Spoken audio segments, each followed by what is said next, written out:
โอเคမင်္ဂလာပါဒီနေ့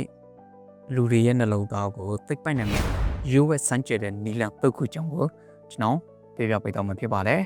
โอเค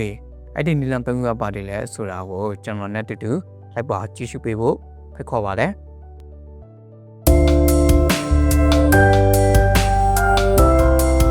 ဒီဗီဒီယို channel ကနေကြိုဆိုပါလေလူတယောက်ရဲ့နှလုံးသားကိုအနိုင်ယူဖို့ဆိုတာလက်ဆောင်တဲ့အများကြီးပေးရုံနဲ့မရပါဘူး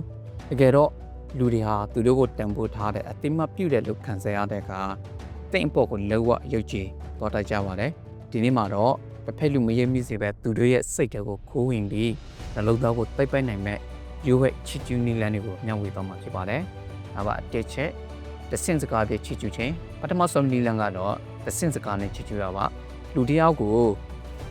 ရှစ်တင်မင်းတော်တယ်လို့ပြောရတဲ့ဟိုတနေ့ကလူကြီးတွေရှစ်မှာမင်းကိုတော်တယ်လို့သူတို့ပြောနေကြတာမှကြောက်ခဲတယ်ဆိုပြီးပြောပြတာမျိုးပါ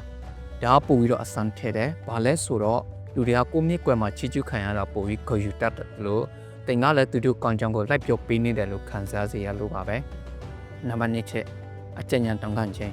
ဒုတိယချက်ကတော့လူအများစုတတိမထားမိတဲ့ချီကျူးနေပါအဲ့ဒါကတော့သူတို့စီကနေအကြံဉာဏ်တောင်းတာပါဒီကိစ္စကခင်ဗျကြမ်းကျွင်တဲ့နဲ့ပဲမို့လို့အကြံလေးပြပါဦးပြောလိုက်တာကခင်ဗျားကငါထက်ပိုသိတယ်ခင်ဗျားကိုငါအပိုးတဲ့ဆိုတဲ့စကားကိုရိုးဝဲပြီးပြောလိုက်တဲ့နဲ့အတူတူပါပဲဒါဟာတစ်ဖက်လူရဲ့ ego ကိုပျော်ရွှင်စေပြီးအသိပေါ်ပို့ပြီးတော့ပွင့်လင်းလာစေပါတယ်နောက်ဆုံးတစ်ချက်ကကြတော့အသေးငယ်တဲ့အသေးစိတ်ကိုတတိထားခြင်းနောက်ဆုံးတစ်ချက်ကတော့လူတိုင်းတတိမထားမိတဲ့အချက်လေးတွေကိုကြည့်ကြတော့ပါလူတရားရဲ့အဝတ်စားကိုချစ်ကျူးမဲ့စားသူတို့ရဲ့ဆက်ရှိမှုစကားပြောပုံဒါမှမဟုတ်သူတို့ဘာစာနာတတ်တဲ့စိတ်လေးတွေကိုတတိထားမိကြောင်းပြပါဒီနေ့မိတင်မှာလူတွေကအားလုံးစိတ်တူနေတဲ့အချိန်မှာခင်ဗျားကတတိနေတိုင်တွေ့သွားတာတကယ်ကိုအကြဖို့ကောင်းတယ်ဆိုတဲ့စကားမျိုးပါသူတွေရဲ့နှလုံးသားတွေကိုအထီးရောက်ဆုံးရောက်သွားစေမှာပါအရေးကြီးတာကဒီလိုပြောတဲ့ခါမှာဆိုရင်သင်ရဲ့စိတ်ရင်ပါဖို့လိုတယ်စိတ်ရင်မပါပဲချစ်ချမှုကအများပိတ်တယ်နဲ့တူတူပါပဲ